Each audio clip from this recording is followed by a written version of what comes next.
คนป่วย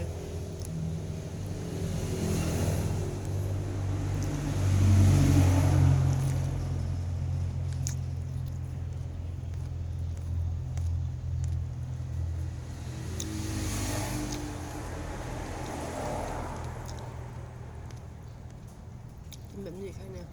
กินข้าวแล้วขึ้นบ่ลง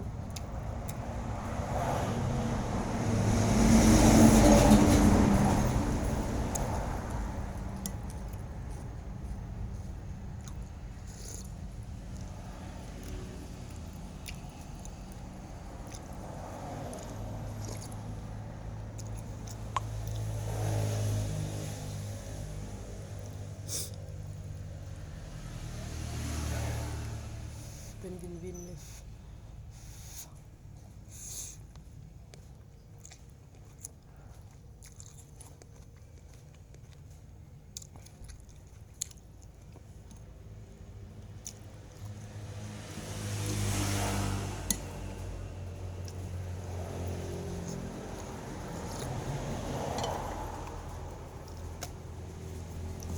เป็นบวมมีแห้งแบบลายมือเลยไหม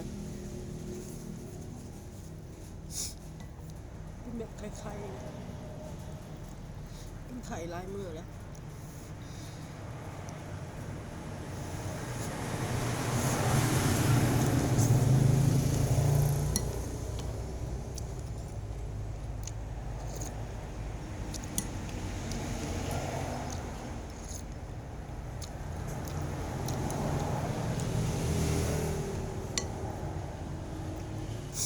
ห้างตั้มก็บ่ได้เปิดมื่อนี้ทางก็เปิดห้างสะพานเปิดห้างสะพานมาแรกเลย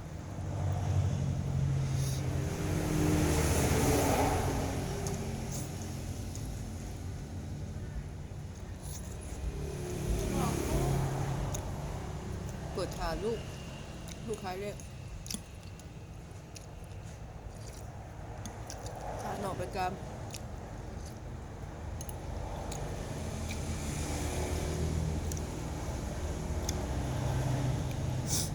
เปิดมากกับพ่อได้ขาย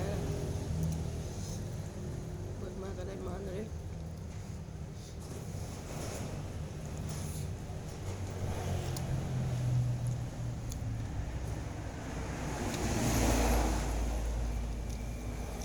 มันช่วงปากไม่อยากช่วงปาก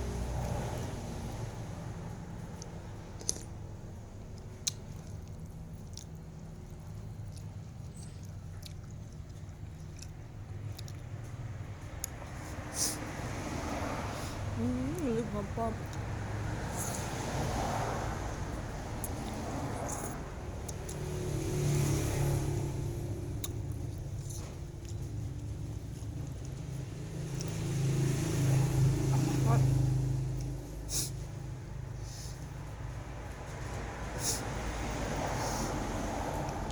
ไข่ได้อาทิตย์หนึ่งจ่อยลงเลย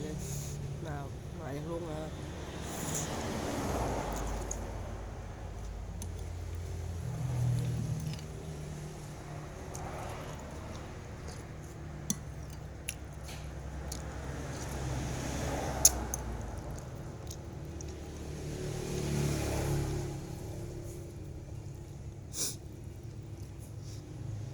กินยาแล้วก็ซิโนน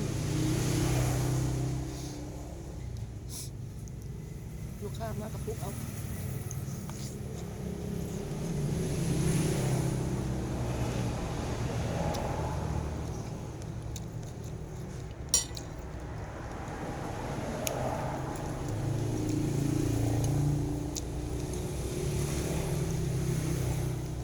เม็ดขี้ซิวมันเริ่มทำ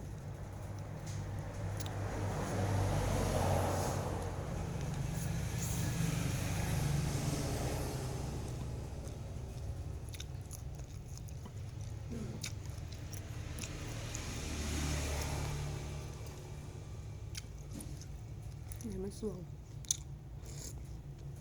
โอเคบนหลังเจ็บหัวให้มันแจ้งเลยในหูในตา